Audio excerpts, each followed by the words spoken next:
Còn gì nữa không? Đâu có mà đi.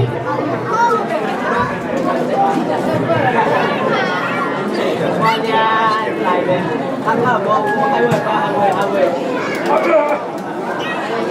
Anh nhìn mấy con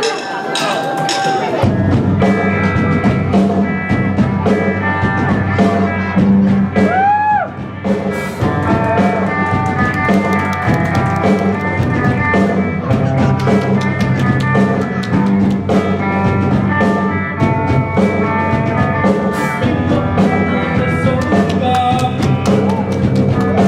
cho kênh Ghiền Mì Gõ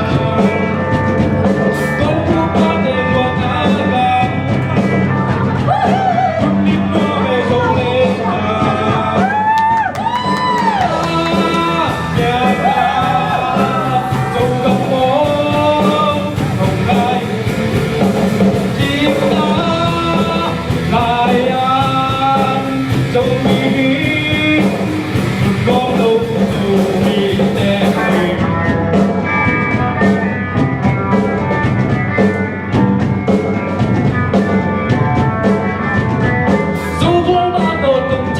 lỡ